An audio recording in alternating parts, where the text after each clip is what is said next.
Senhor, na versão amplificada da Bíblia, ela é um pouquinho diferente da sua, mas certamente você vai acompanhar na sua sem nenhum problema. 2 Crônicas, capítulo 5, a partir do versículo número 1, diz assim: Então Salomão terminou toda a obra para a casa do Senhor e trouxe para dentro dela todas as coisas que Davi seu pai tinha dedicado, a prata, o ouro e todos os utensílios, colocou nos tesouros da casa de Deus. Depois Salomão juntou os anciãos de Israel e todos os cabeças das tribos, os chefes das casas dos pais dos israelitas, em Jerusalém, para fazer subir a arca da aliança do Senhor para a cidade de Davi, a qual é Sião. E todos os homens de Israel se juntaram ao rei na festa no 7º mês. E todos os anciãos de Israel vieram, e os levitas levaram a arca. E os sacerdotes e levitas fizeram subir a arca, a tenda do encontro, e todos os utensílios santos que estavam na tenda. Também o rei Salomão e toda a Assembleia de Israel, que estavam juntas com ele diante da arca, e sacrificaram ovelhas e bois em tal número que não podiam ser contados. E os sacerdotes trouxeram a arca da aliança do Senhor para o seu lugar, para o santuário da casa, para dentro do Santo dos Santos, debaixo das asas dos querubins. Pois as asas dos querubins ficavam sobre a arca, formando uma cobertura sobre a arca e suas varas. E tiraram as varas da arca, de modo que as extremidades das varas se saíam da arca e eram visíveis da frente do Santo dos Santos, mas não eram visíveis de fora. Está lá até hoje. Não havia nada na arca, exceto as 2 tábuas, os 10 mandamentos, o qual Moisés colocou nela no Monte Horebe, quando o Senhor fez uma aliança com os israelitas quando saíram do Egito. E quando os sacerdotes saíram do santo lugar, pois todos os sacerdotes tinham se santificado, separando-se de tudo que contaminava, sem levarem em conta as suas divisões. E todos os levitas que eram cantores, todos da casa de Asaf, Irmã e Jedutum, com seus filhos e familiares, se vestiam de linho fino e carregavam símbolos, harpas e liras, e estavam em pé ao lado leste do altar, e com eles 120 sacerdotes tocavam as trombetas. E quando os tocadores de trombetas e os cantores estavam em uníssono, fazendo um som para ser ouvido em louvor e agradecimento ao Senhor, e quando levantavam suas vozes, juntamente com as trombetas e os símbolos e outros instrumentos para a canção e louvor ao Senhor, dizendo: Ele é bom, e a sua misericórdia e amor fraternal duram para sempre. Então a casa do Senhor foi cheia com uma nuvem, de forma que os sacerdotes não podiam ficar de pé para ministrar por causa da nuvem, pois a glória do Senhor tinha enchido a casa do Senhor. Amém? Amém. Eu quero dar um tema que o Senhor colocou no meu coração: o seguinte: trazendo a presença manifesta do Senhor. Amém? Para que você entenda essa mensagem, é importante você entender o contexto dela. Como nós temos visto, já falamos várias vezes para os irmãos, a arca do Senhor representa, simboliza a presença de Deus entre os homens. Deus tinha falado a Moisés há muitos anos atrás, aproximadamente mais de 400 anos atrás, para que eles fizessem uma arca, e essa arca Deus define o padrão, a altura, tamanho, Deus define como deveria ser essa arca.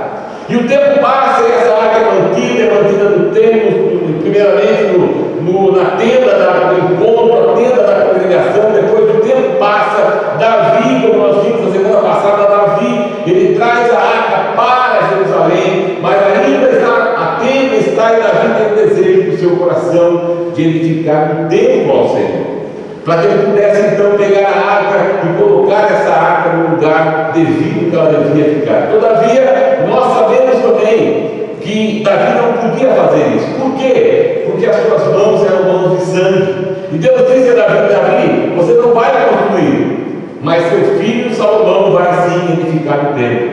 E Salomão, logo depois que ele ele assume na sua ainda tenra idade, ele assume o trono, ele começa a construir o templo do Senhor, e ele leva 7 anos para construir. Então Salomão agora, ele está aqui nesse capítulo, esta situação de trazer a arca que estava na tenda do Senhor para o templo que ele tinha edificado ao Senhor. E aqui está essa situação que eu gostaria de falar um pouco com os irmãos nessa manhã. E é importante que você entenda uma coisa: a arca significa, simboliza, representa a presença do Senhor no meio dos homens. Amém? E eu gostaria então de falar um pouquinho com os irmãos a respeito desse assunto, porque muitas vezes, e nós já sabemos, que nós somos a arca aonde o Senhor habita. Amém? O Senhor não habita, ele não habitava na arca em si, mas ele vinha, era uma simbologia daquilo que estaria acontecendo, que hoje nós somos basicamente a arca, mas o Senhor habita em nós, e nós precisamos entender que ele está conosco em todos os momentos. Deus, quando nós aceitamos a Cristo, ele entrou na nossa vida. Amém? E ele está conosco. Mas muitas vezes nós não vemos o que nós vimos aqui, quando Salomão traz os utensílios, a arca do Senhor para o seu lugar. Nós não vemos uma presença manifesta. Nós sabemos que Deus está presente. Amém? Deus está presente em mim, Ele está presente em você. Mas muitas vezes nós não vemos essa presença sendo manifestada, ou no nosso meio, ou muitas vezes através da nossa vida. E hoje eu quero falar exatamente sobre isso com os irmãos, porque é importante que nós entendamos que Deus quer e deseja, e eu tenho falado muito disso aqui, porque é realmente o que eu creio. Nós não vivemos por vista, obviamente que não. Amém? Nossa vida não é uma vida de viver pela vista, nós vivemos pela fé, e é isso que importa. Mas também precisamos ter experiências com Deus que nos fazem crescer na fé. Amém? E eu tenho falado muito sobre esse assunto aos irmãos, porque isso tem queimado no meu coração. Nós precisamos entender como essa presença que está hoje aqui no nosso meio, nas nossas vidas, ela pode ser uma presença manifesta. Como Deus pode se manifestar de uma forma como nós vemos aqui nesses 14 versículos, na verdade no 13 e 14, nós vemos essa manifestação de Deus. Eu quero falar um pouquinho com os irmãos a respeito disso. Primeiramente, se nós olharmos o texto, nós vamos ver que Salomão, nos versículos de 1 a 5, diz assim: então Salomão terminou toda a obra da casa do Senhor e trouxe para dentro dela todas as coisas que Davi, seu pai, tinha dedicado, a prata, o ouro e todos os utensílios colocou nos tesouros da casa de Deus. Depois Salomão juntou os anciãos de Israel e todos os cabeças das tribos e os chefes das casas dos pais, filhos dos israelitas, e em Jerusalém para fazer subir a arca da aliança do Senhor para a cidade de Davi, a qual é Sião. E todos os homens de Israel se juntaram ao rei na festa no 7º mês. E todos os anciãos de Israel vieram, e os levitas levaram a arca. E os sacerdotes e levitas fizeram subir a arca, a tenda do encontro, e todos os utensílios santos que estavam na arca. Primeira coisa, como é que nós, assim como Salomão nos mostra, ele se prepara para que a presença do Senhor, a arca do Senhor que representa a presença, fosse levada para o lugar certo. Primeira coisa, irmãos, se nós queremos que Deus se manifeste na nossa vida, se você e eu queremos que Deus se manifeste, porque esse tem sido o nosso maior problema. Nós vivemos uma sociedade que é uma sociedade racional. Nós pensamos muito, nós racionalizamos muito. Nós, o povo ocidental, racionalizamos demais, e por causa disso muitas vezes perdemos algumas coisas. Mas há uma necessidade, presta atenção, queremos ver Deus se manifestando no nosso meio, na nossa vida, precisa ver o que Salomão nos ensina nesses 5 versículos aqui. Primeiro, preparação. Preparação. Para que nós possamos começar a perceber a presença de Deus, manifesta a necessidade de nos prepararmos para esse encontro. Amém? O que acontece, na verdade, a maioria das vezes, se você pode concordar comigo, é que muitas vezes a gente vem para a casa do Senhor sem estarmos preparados para nos encontrar com o Senhor. Muitas vezes saímos da nossa casa, obviamente que agora com o culto de manhã é mais difícil, mas quando era à noite e havia o jogo do Corinthians contra o Palmeiras jogando ali, nós assistimos o jogo do Palmeiras com o Corinthians e vimos para a igreja depois com aquela sensação ou de vitória ou de derrota. Ou ainda assistimos alguma coisa e vimos para a igreja louvar ao Senhor, achando que estávamos prontos para nos encontrar com o Senhor. E essa tem sido, na verdade, muitas e muitas vezes as nossas atitudes. Não nos preparamos para nos encontrar com Ele. Eu fico imaginando quando você namorava a sua esposa, quando você namorava o seu marido, você tinha uma expectativa muito grande, você se preparava para um encontro. E nós muitas vezes não nos preparamos para estar na casa do Senhor, para nos encontrar com o Senhor. E queremos que o Senhor se manifeste de uma forma que Ele não pode se manifestar, porque há necessidade de uma preparação da nossa parte. Assim como Salomão se preparou para levar a arca, para colocar a arca no lugar dela, os utensílios sagrados, todos eles, houve uma preparação. Nós precisamos compreender a nossa vida, se queremos realmente que essa presença manifesta, porque Deus está conosco, Ele disse que estaria. Se você aceitou a Cristo, Ele está dentro de você, através do Espírito Santo. Mas quando nós queremos mais de Deus, quando nós queremos mais dessa manifestação de Deus na nossa vida, nós precisamos nos preparar para isso. Muitas vezes a gente chega na igreja e vai bater papo, às vezes estamos orando, nos preparando para que o Senhor se manifeste, e Ele não vai se manifestar. Porque se nós não estivermos preparados, Deus não vai se manifestar. Nós temos que perder aquela ideia que foi incutida na nossa vida. Deus é amor, Ele é amor. E é uma verdade. Mas Ele também é justiça. E Ele tem princípios. Ele estabelece padrão. Amém? Deus estabelece isso. E Ele não pode fugir a isso. Ele não pode fugir aos seus próprios padrões. Porque Ele estabeleceu assim. Então eu e você precisamos de preparação. E segunda coisa, precisamos de unidade. Quando nós olhamos aqui esses 5 versículos, nós percebemos que Salomão estava unido com os sacerdotes, com o povo. Eles estavam em unidade. Eles tinham o mesmo propósito, o mesmo desejo. Muitas vezes nós, cada um de nós, estamos juntos aqui, mas os nossos objetivos são outros. Nós não temos um único objetivo. E quando nós vimos a casa do Senhor, nós precisamos entender que é o encontro com o Senhor. Amém? É o encontro com Ele. Eu e você precisamos vir à casa do Senhor com isso no nosso coração. Eu vou me encontrar com meu Deus. Eu vou me encontrar com meu Pai. Eu vou me encontrar com meu Senhor. Eu vou me encontrar com aquele que me salvou. Eu preciso, você precisa ter essa unidade. Nós precisamos estar unidos. Amém? Mas muitas vezes cada um vem com uma coisa, ou até mesmo muitas vezes vem porque tem que vir. Perdemos a essência.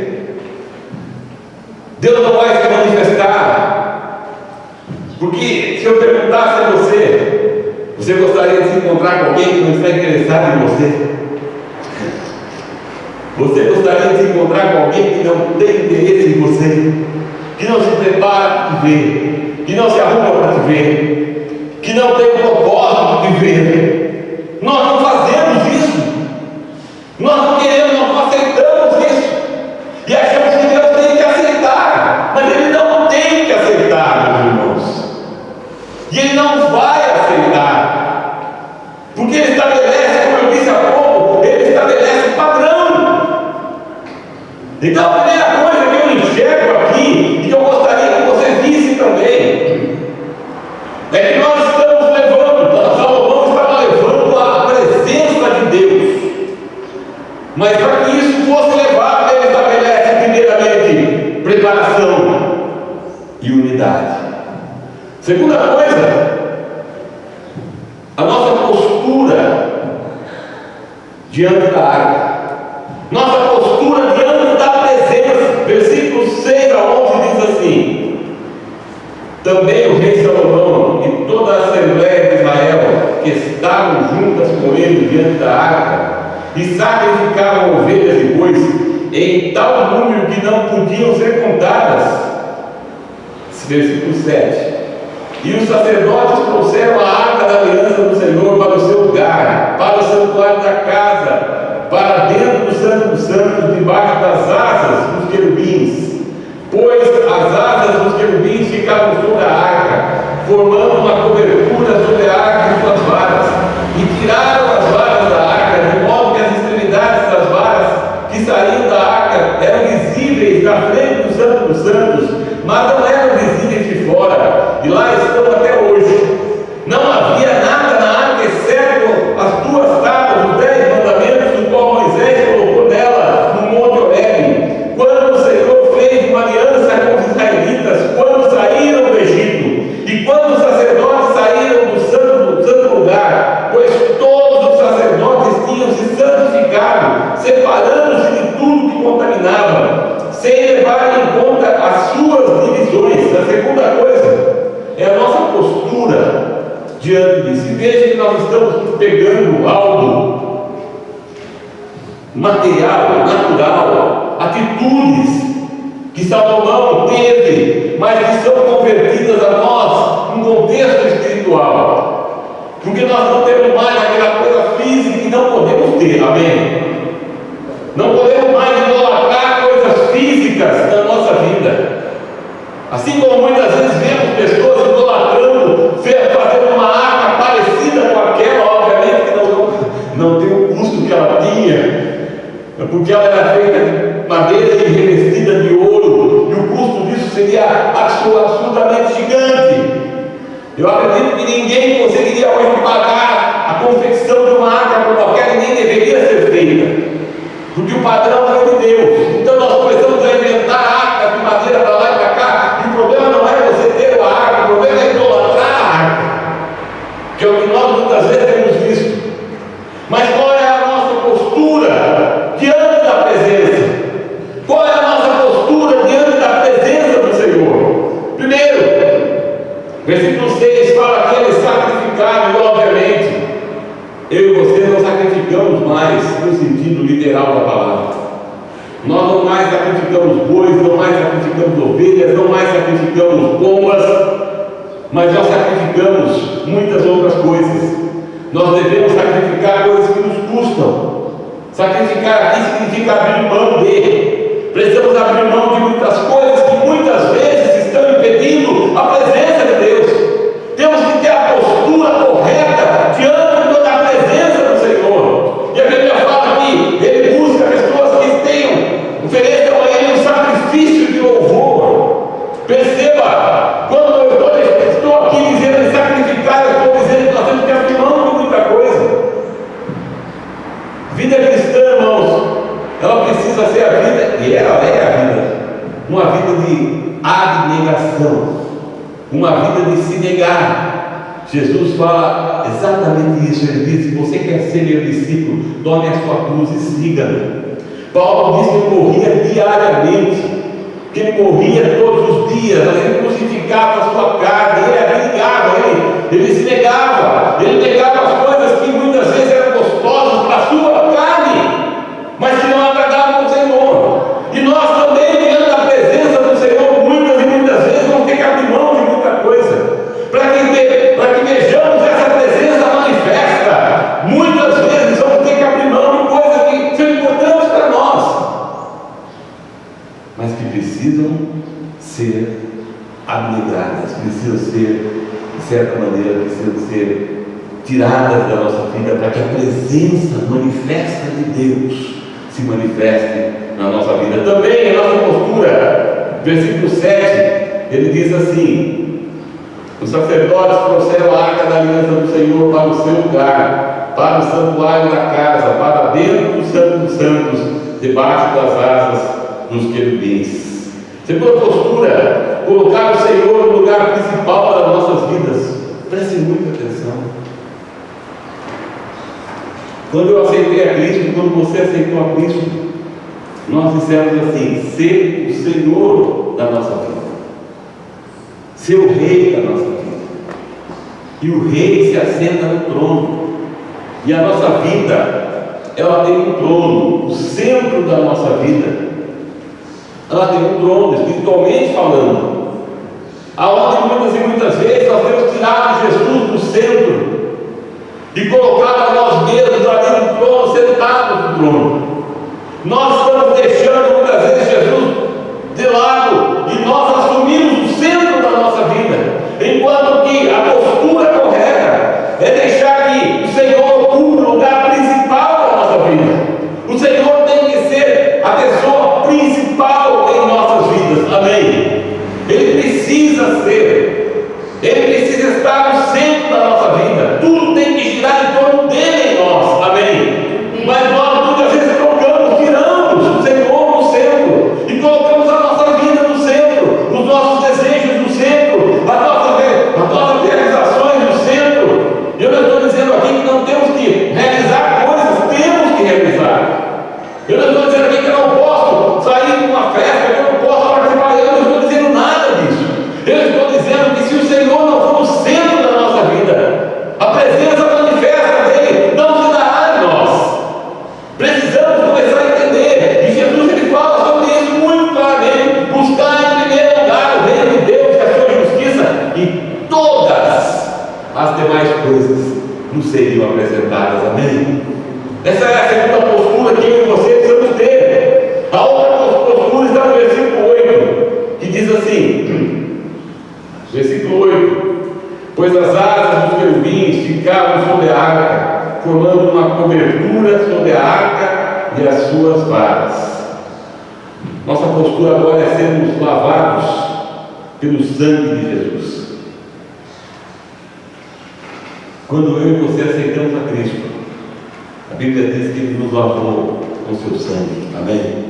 E pelo seu sangue nós fomos salvos, pelo seu sangue nós fomos lavados, nossos pecados, tudo aquilo que impedia, tudo aquilo que de certa maneira fazia com que nós tivéssemos comunhão com Ele, foi lavado, e hoje nós temos acesso, amém? Pelo sangue do Cordeiro. Somente a pessoa que é lavada no sangue do Cordeiro terá a manifestação da presença de Deus na sua vida. Uma pessoa que não foi lavada pelo sangue do Cordeiro ou pelo sangue de Jesus, que é a nossa cobertura, o sangue é a nossa cobertura, amém? Eu não sou a sua cobertura e você não é a minha, preste muita atenção. Eu venho de uma época, eu sou de uma época, eu acho que eu sou mais velho aqui, se não sou mais velho aqui, acho que o mais velho que eu, vai falando em termos de idade cronológica, mas de quem sabe idade cristã, eu devo ser o mais velho aqui, porque eu nasci no meio do Evangelho, eu cresci no meio do Evangelho, eu ia à escola dominical, eu ia na classinha que tinha uma senhora perto da minha casa, da nossa igreja, que estava lá, ia nas reuniões ali. De certa maneira, provavelmente eu sou o mais velho aqui, e eu venho aprendendo, o tempo vem nos ensinando, e muitas coisas nós aprendemos, e hoje nós olhamos para trás e dizemos: isso é errado. Nós vimos muita coisa, aprendemos muita coisa, porque nós sabíamos o certo, e hoje sabemos o certo, porque o tempo, a experiência, o conhecimento vem nos levar a entender: porque você tem que ter cobertura de fulano, de ciclano, mas fulano e ciclano não é a minha cobertura, porque ele não tem a capacidade de lavar os meus pecados, ele não tem a capacidade de me salvar, ele não tem a capacidade de me proteger contra as hostes celestiais. Somente o sangue de Jesus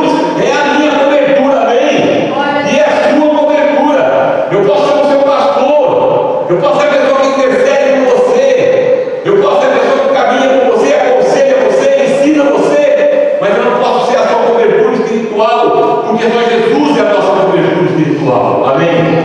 Coisas que nós aprendemos, mas lá naquele lugar, eu também vivi isso. Eu também fui ensinado assim. Você tem que estar debaixo da cobertura. Não, cobertura espiritual só Jesus pode te dar. Amém? Por isso que nós temos que entender.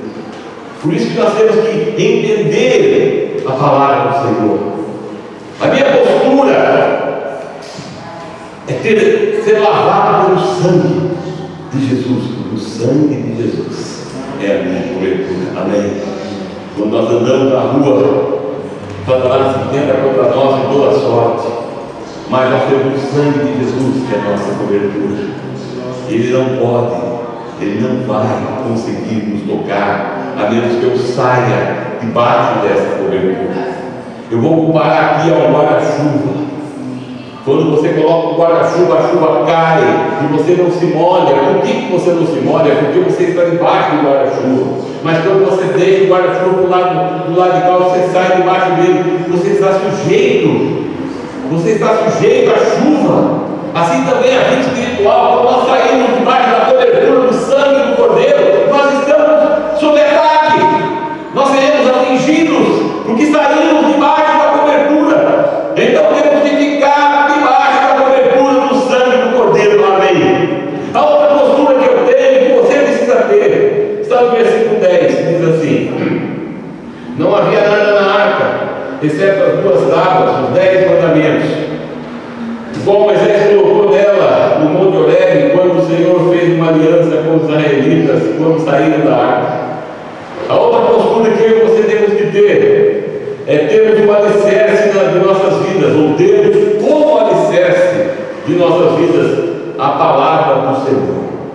Meu irmão, a minha fé e a sua fé não pode estar fundamentada em qualquer outra coisa a não ser a palavra do Senhor. Amém?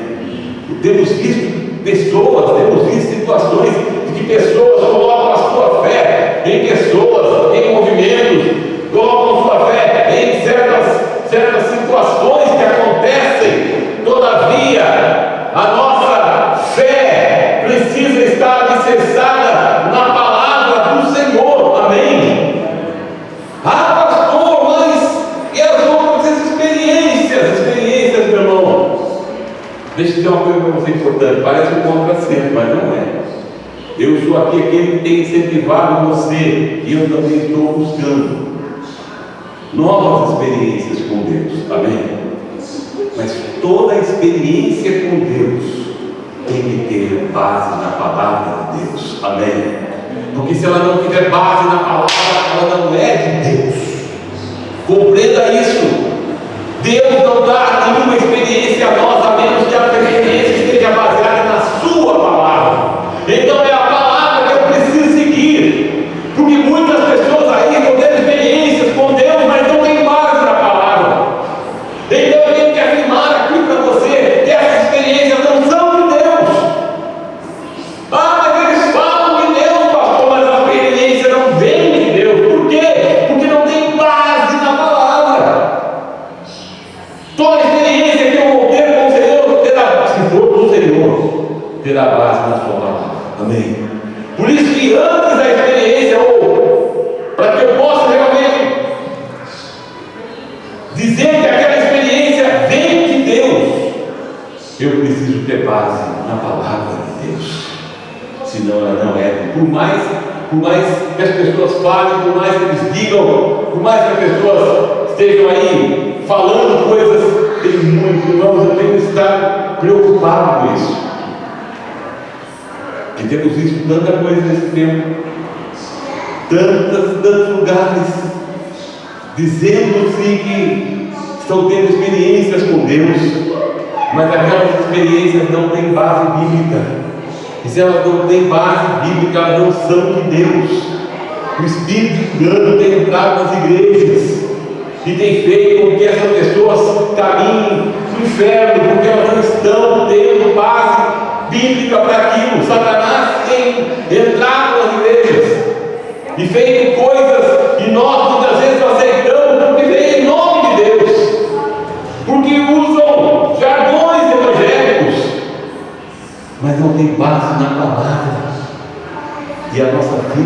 ser alicerçada na palavra, amém? Na palavra de Deus. Outra postura, versículo 11, que diz assim: enquanto os sacerdotes saíram do lugar santo, saíram do santo lugar, pois todos os sacerdotes tinham se santificado, separando-se de tudo que contaminava, sem levar em conta as suas divisões, sem levar em conta os seus turnos, sem levar em conta que eles estavam juntos agora, que cada um tinha um turno, cada um tinha um momento de estar lá, era para todos estavam. O que isso significa para mim e para você? Isso fala de santificação, buscar a santificação. Eu e você precisamos a cada dia sermos melhores, amém? Precisamos, o que é a santificação? Santificação é separação. Separação do quê? Separação das coisas do mundo. Santificação é isso, é quando nós nos separamos das coisas que não agradam ao Senhor. E todos os dias precisamos da nossa postura. Eu sou mal, eu sei que eu sou mal, mas amanhã eu tenho que ser melhor do que hoje. Depois da manhã eu preciso ser melhor do que ontem, porque a minha vida é um processo, está num processo de santificação, amém? Sou salvo em Jesus Cristo, você é salvo em Jesus Cristo. Se você morrer hoje, você vai para o céu, porque Jesus te leva para o céu. Mas enquanto eu estou aqui, a minha vida tem que ser uma vida, amanhã será melhor do que hoje, porque eu estou me santificando, eu estou me separando. Se eu quero ter a presença manifesta de Deus, eu preciso dessa separação, eu preciso dessa santificação na minha vida. Essas eram as posturas daquelas pessoas. E aí vem a pergunta: como atrair a presença manifesta de Deus? Presta muita atenção que eu já vou terminar. Como atrair a presença manifesta de Deus? Como nós podemos fazer para que o Senhor se manifeste no nosso meio, ou através de nós, ou mesmo em nós, de forma que eu possa perceber isso? Porque mais uma vez eu vou dizer para você: você tem Jesus na sua vida. Se você aceitou Jesus como seu único Senhor e Salvador, se você pediu a Ele para entrar na sua vida, Ele está na sua vida. Mas muitas vezes você e eu vivemos vidas cristãs normais, e nós não podemos viver vidas cristãs normais, porque nós não somos normais, amém? Nós não somos normais, nós não somos deste mundo, nós somos os loucos, amém? Nós somos os loucos. Jesus falou: olha, nós somos os loucos por Jesus, amém? Em nome de Jesus. Mas como é que eu faço então para essa presença ser manifesta na minha vida, na sua vida, na nossa congregação? Como isso acontece? Versículo número 12 diz assim, prestem muita atenção, irmãos, que é importante demais. Versículo número 12 diz assim: e todos os levitas que eram cantores, todos os da casa de Asaf, Emã e Gedutum, com seus filhos e familiares, se vestiam de linho fino e carregavam símbolos, harpas e liras, e estavam em pé do lado leste do altar, e com eles 120 sacerdotes tocavam as trombetas. Primeira coisa, verso 12, fala de reverência. Reverência diante do Senhor. Irmãos, o que é reverência? Como é que nós demonstramos reverência? Não estou falando aqui de você ser uma pessoa morta na igreja. Não, jamais isso. Nós somos vivos, amém? Mas reverência é uma atitude de você, quando você está na presença dele, e você se portar como estando na presença dele. Ele é Deus. Nós somos suas criaturas, que pela graça e misericórdia nos tornamos filhos também.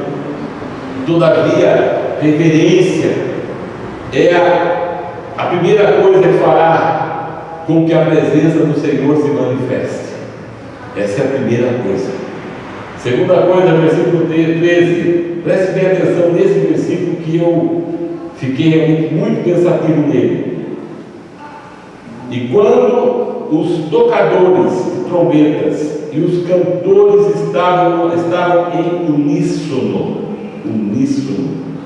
estavam afinados, presta bem atenção nisso, fazendo um som para ser ouvido em louvor e agradecimento ao Senhor.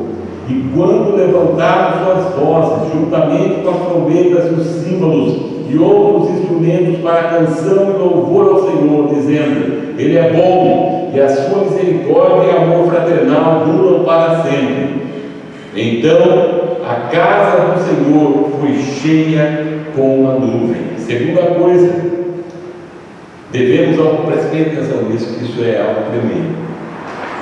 Quando ele fala de som aqui, isso não tem a ver muitas vezes com o som no sentido literal, mas tem a ver com, muitas vezes, nós temos que chegar a um nível, preste bem atenção, temos que chegar a um nível, todos nós, uníssono, temos que estar afinados, de tal maneira que isso pode representar concordância plena. Temos que concordar plenamente. É como eu disse no início, muitas vezes entramos aqui, cada um com um propósito, cada um com um objetivo, cada um com uma situação, cada um com um problema. E quando nós olhamos para a palavra, nós vemos que eles estavam em uníssono. É como uma sinfonia. Quando você vê uma sinfonia tocando, você não consegue perceber um instrumento distonando do outro, porque eles estão em uníssono. Agora, se um errar, se uma tecla do teclado aqui for batida diferente, você percebe? Eu percebo, porque ela não está em uníssono com as outras, com a melodia. De forma que quando nós entramos na casa do Senhor, quando nós estamos aqui, nós temos que buscar essa concordância plena. Nós viemos aqui para um encontro com o Senhor, amém? Nós não viemos aqui apenas porque temos que vir, irmãos. Nós não viemos aqui porque não tínhamos o que fazer. Nós não viemos aqui porque nós somos crentes. Nós viemos aqui para ter um encontro com Deus, amém? Ah, mas eu posso ter em casa, pode, mas é o lugar que se ele estabelece para que nós, como igreja, nos reunamos e nós possamos presenciar a sua presença manifesta. Por isso que a gente vem. A gente não vem porque tem que vir, a gente vem porque a gente quer ter um encontro com Ele, amém? A gente quer ter uma experiência íntima com o nosso Deus. Mas eu preciso estar, eu e você, em concordância plena com isso. Nós não podemos mais vir por vir. Nós não podemos mais vir porque sou crente, então eu tenho que vir. Não, nós temos que vir por causa dele, amém? É Ele. O motivo da minha vida é o encontro que eu vou ter com Ele, com a sua presença manifesta. Esse é o que me move, e precisa ser o que me move. Pode não ser o que nos move hoje, mas tem que ser o que nos move, amém? Tem que ser o que nos move. Segunda coisa, esse som vai além do natural. E ele fala nos versículos a respeito de louvor e adoração, e obviamente que tem que haver louvor e adoração verdadeiros. O que é um louvor e uma adoração verdadeira? É aquele que está além da letra, é aquele que está além da emoção. A emoção aqui, a emoção da carne. Presta atenção. Muitas vezes nós erramos a letra, porque apenas estamos seguindo a letra, cantamos seguindo a letra. Ah, mas é errado, pastor? Claro que não. Estou dizendo que é errado, nós não pedimos isso. Mas eu estou dizendo que a nossa postura diante disso vai além da letra. vai além. O nosso louvor e a nossa adoração precisam ser louvor e adoração verdadeiros, que vão além da nossa emoção. É óbvio que nós sentimos, é claro, mas ela não pode ser uma emoção carnal. Ela precisa ser uma emoção devido ao ambiente que o Senhor se manifesta. Amém. E para concluir, precisamos reconhecer a bondade, o amor e a imutabilidade de Deus. Se nós queremos atrair a presença de Deus, nós precisamos fazer como essas pessoas faziam: reconhecer a bondade. E eles cantavam, e eles diziam assim: Ele é bom, e a sua misericórdia e amor fraternal duram para sempre. Se nós queremos atrair a presença de Deus, nós precisamos reconhecer a bondade dEle, o amor dEle e a imutabilidade dEle. Amém? Deus não muda, o seu amor não muda para conosco, a sua bondade não muda para conosco. E para concluir, eu quero falar como se dá a presença manifesta. Versículo 14, eu vou encerrar. De forma que os sacerdotes não podiam ficar de pé para ministrar por causa da nuvem, pois a glória do Senhor tinha enchido a casa. Eu quero que você imagine comigo, depois de tudo isso que eles fizeram, depois da preparação, da unidade, depois das suas posturas diante do Senhor, depois de ter colocado a arca no lugar, a presença estava ali, mas enquanto ela não se manifestou, eles podiam fazer de tudo. Mas no momento em que a presença se manifesta, e como se dá essa manifestação? Quando não mais dependemos de nós mesmos e reconhecemos nossa incapacidade e insignificância, e que somente a graça de Deus é suficiente. Aquelas pessoas, quando a presença de Deus se manifesta visivelmente, elas param de fazer tudo, cessam. Os sacerdotes param de cantar, tocar com trombetas, os levitas param de cantar, e nós estamos confundindo as coisas.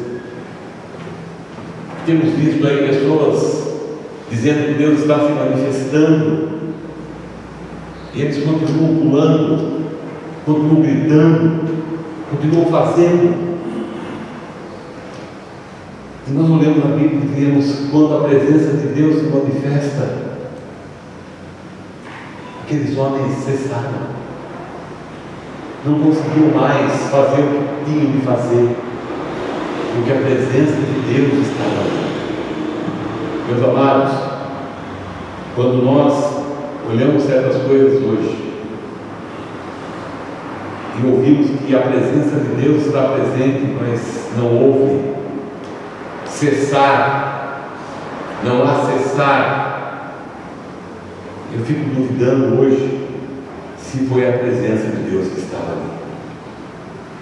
Porque quando eu vou para a Bíblia e vejo Deus se manifestando, eu vejo que as pessoas perdem as suas forças, param de fazer aquilo que estavam fazendo, porque a presença de Deus é maior. Ela faz com que eu dependa única e exclusivamente da graça, do poder que emana dele, e mostra a minha incapacidade. Quando eu me deparo com essa presença manifesta do Senhor, a única coisa que me resta é cair no chão e mostrar como João. João está lá, diante do Senhor, e a postura de João, ao ver o Senhor, o anjo do Senhor ali, a Bíblia diz que João cai como morto, ele se prostra, ele para. Quando nós olhamos Novo Testamento, e vemos as pessoas que foram buscar Jesus ali para aprendê-lo. Na primeira vez que eles foram, a presença de Deus estava sendo manifesta ali, eles se tornam, eles não conseguem fazer nada.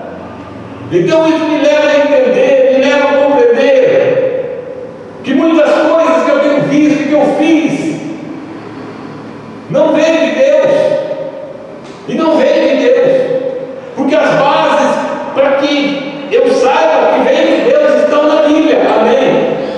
E diante disso nós precisamos entender que quando a manifestação plena do Senhor acontece, nós cessamos, nós paramos, nós não nos movemos, nós caímos como um morto. Eu não estou dizendo aqui que o cair significa que é Deus, presta bem atenção, amém? Presta muita atenção no que eu estou falando. Tem cair que é de Deus, tem cair que é do homem. Mas a manifestação da presença de Deus nos faz cessar, nos faz aquietar, nos faz nos reconhecermos quem somos, nos faz fazer com que entendamos que eu não consigo nada, que eu não posso nada, que eu não tenho nada, que eu não sou nada. Quando a sua manifestação acontece, eu desapareço, você desaparece, amém? Eu quero concluir com isso. Hoje Deus tem o mesmo desejo que tinha de manifestar de forma visível em nosso meio, mas para isso precisa encontrar condições em nossas vidas. Então que nós possamos aprender com esse episódio da vida de Salomão e de Israel, amém?